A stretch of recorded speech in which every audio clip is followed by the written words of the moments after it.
Yes, I haven't been out of city business for a long time. I'm still in it.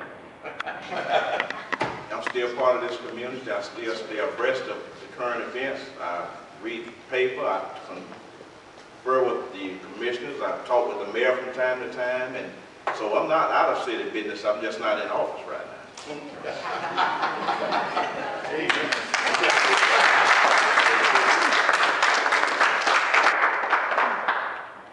This question is for both.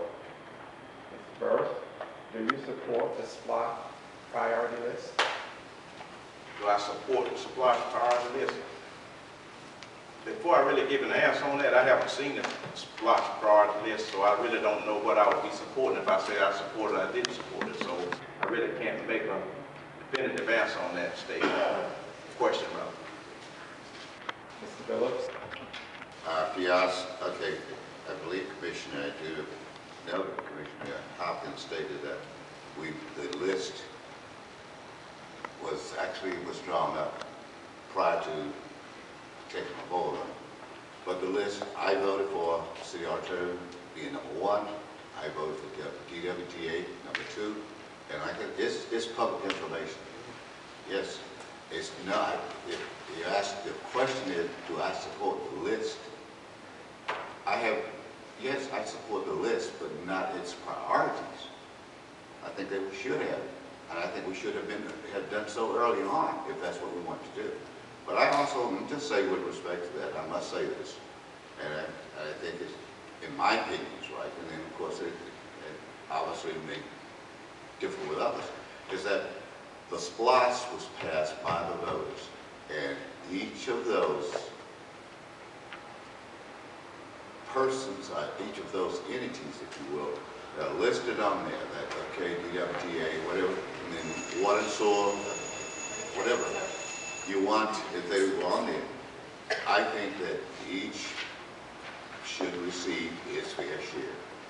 You know, I believe the CR tourism, I know it's only $1 million a year for the renovation of that. It's gonna, let's be honest, folks. It would take more than $1 million to renovate that facility. I mean, let's be honest, let's talk about this. Okay?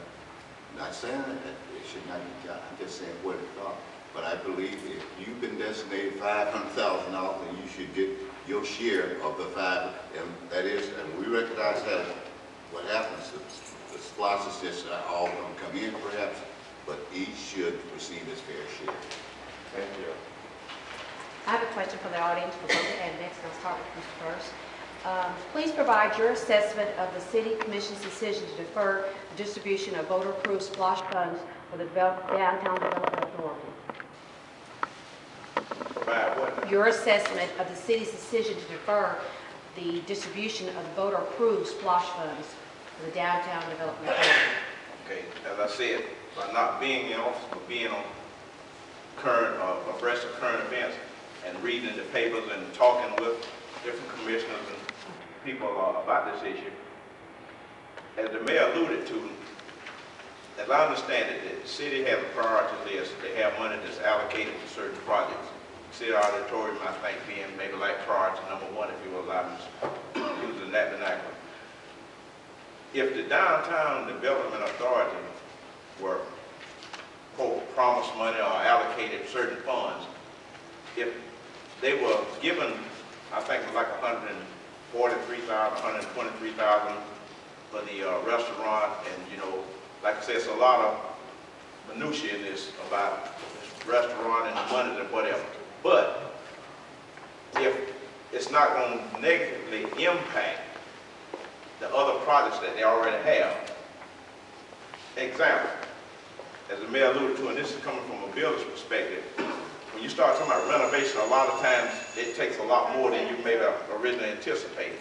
So even if you build in some cushion there and say $1.5 million, as I understand it, the city has about $2 million or $2.5 million in SPLOST fund.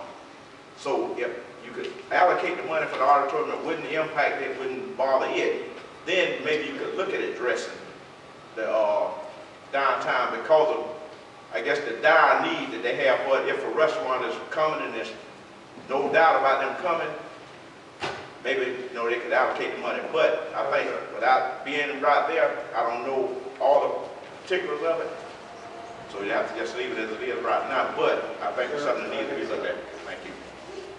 I think I almost addressed Mrs. Cook, just build upon what I stated previously. I feel that if the citizens pass a SPLOST, then we have a responsibility of doing what the citizens directly us to do. The people. You know, that is it. If there's $1 million in for streets, roads, infrastructure, that's where it should be. Okay, let's allocate that as the funds come in. As my opponent just addressed and certainly alluded to, that if in fact we have X number of dollars, whether it's $2.5 or $3 million, which I believe it is, I believe it's SPLOST funds, then my concern would be, and still is, and would be that if that much is there, we know what the project, whatever the project is going to cost us. Why don't we? I don't want to think, I certainly, and I know how SPLOST, because I can tell you, I know about SPLOST fund because of education.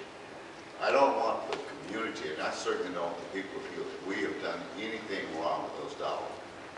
They voted for every category there. If one category happened not to get its money, and they said, well, you put it all over here, then, for instance, you know, we bring a project on, we overspend on another project, then, hey, somebody's going to be left out. And I think everybody who were identified as receiving the people's vote should participate in the receipt of those funds. That's just what I feel. Thank you. Another question for both candidates.